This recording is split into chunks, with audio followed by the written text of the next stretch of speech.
уште еднаш, почитувани колеги, почитувана македонска јавност, на вредата која што ја упатува кон македонските граѓани оваа ненародна власт, денеска во ликот и делото на вице-премиерот за евроинтеграции, господинот Димитров, говори за капацитетот и за националната сигурност на сите нас.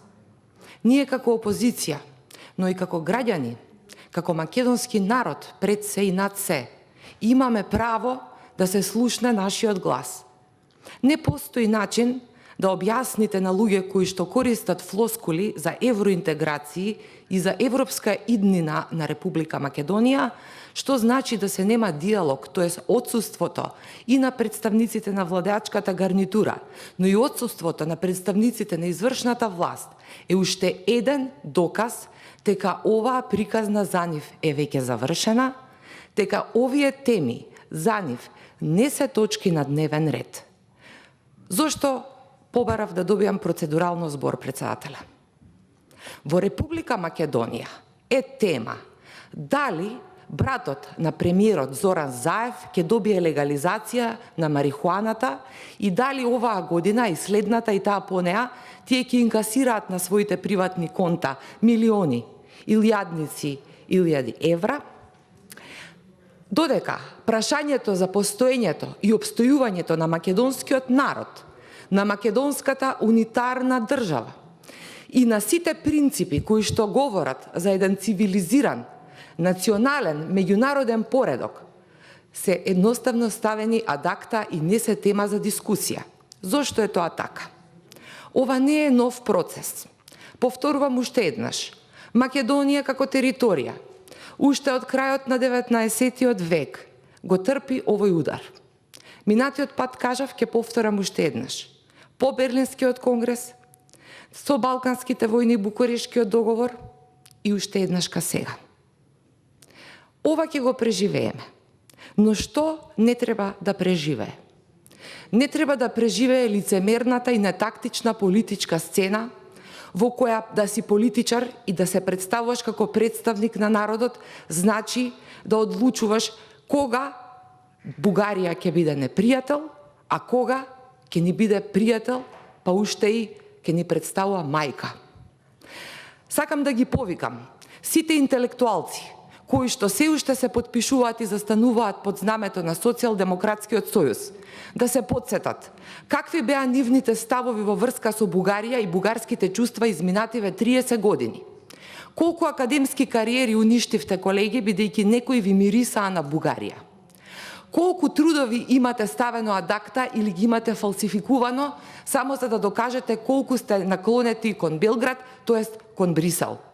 Дали сметате дека на овој начин треба сега лицемерно да молчите и да го поддржувате Зоран Заев и неговата болумента, само со цел да си ги продолжите вашите лични амбиции или можеби да продолжите со некој проект или со некои идни амбасадорски други функции. Дојдени сме на тоа дередже, колеги. Дојдени сме на најниска, на најпростачка политика. Јас се срамам од такви луѓе. Јас не сакам да бидам дел, ниту некој да ме споредува со таква политика. Ние сме македонци. Ова е македонска држава. Ние сите со својот интегритет и со своите заложби сме влегнале во оваа приказна за да представуваме не само народ, туку да представуваме и достоинствени граѓани кои сакаат да живеат во својата татковина, веруваат во Република Македонија и ги почитуваат своите балкански соседи, ги почитуваат евроинтеграцијските процеси, веруваат дека нашите стратешки партнери ќе застанат зад нашето право од народ да станеме избришана етничка единица и дека нашата држава, унитарниот карактер на Република Македонија ќе биде зачуван не само со принципите на внатрешното законодавство, туку и со принципите на меѓународното право. Ако некој денеска, почитувана јавност, се прашува која е нашата определба, јас ќе ве потсетам, и тоа многу добро се сеќавате, на референдумското прашање 2018, кога требаше да се одлучува, тоест да се добие народната согласност, дали ние сакаме да прифатиме Република Македонија да го смени своето уставно име. Покрај тоа, како и во 91-ва имавме придружна реченица која што алудираше на евро и НАТО интеграциите, кои што индиректно поставија еден блок кој што можеби 100, 200, 300 илјади луѓе ги натераа да излезат и да се искажат во однос на тоа прашање. Но дали денеска евроинтеграциите и помагаат на Република Македонија? Дали ние сакаме да влеземе во Европа како безимени, како обезличени? Дали воопшто е важно дали ќе бидеме во Европа? Дали воопшто вреди да се расправа за овие прашања и да се нема на општ национален консензус? Тука сакам од оваа говорница да ги повикам и двајцата поранешни председатели на Република Македонија, господинот Бранко Црвенковски и господинот Ѓорѓе Иванов. Каде сте, председатели? Зошто молчите по ова прашање? Зашто ве плаќа македонскиот народ? Зашто ги добивате вашите месечни надомести? Зашто треба вие да представувате и зашто ги имате овие привилегии, ако не за да се искажете и да застанете зад браникот на македонското национално достоинство? Ги повекувам и сите поранешни премиери на Република Македонија. Каде сте, господа? Каде е вашето достоинство? Зашто ви е животот ако се вртите како црви и ако дозволувате секој да ве гази? Зарем ќе дозволиме Македонија за 2, 3, 5 години да биде територија во која што повторно ќе бегаме и како глувци ќе се прикриваме кон една, кон друга или кон трета страна? И дали некој од нашите помали коалициони партнери, од другите етнички заедници, доколку би биле конститутивен народ, би дозволиле вакво национално понижување? Зарем мислите дека не е доста? Зарем мислите дека не треба да ви се уклучи совеста?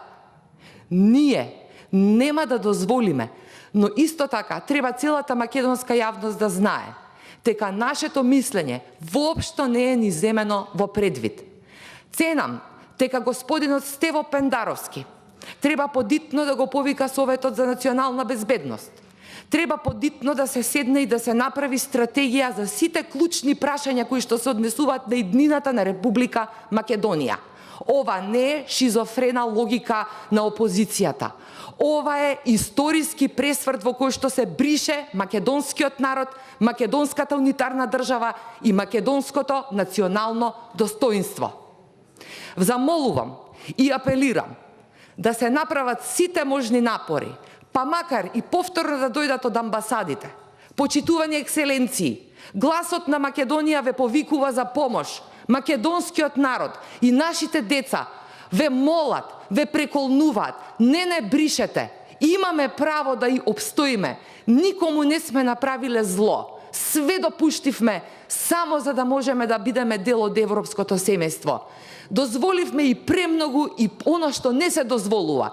И бараме помош од сите вас сега, бидејќи ако продолжи ова вака и ако дозволиме Зоран Заев со Бојко Борисов да ни ја сварат чорбата до вторник, тогаш ќе биде доцна. Ви благодарам.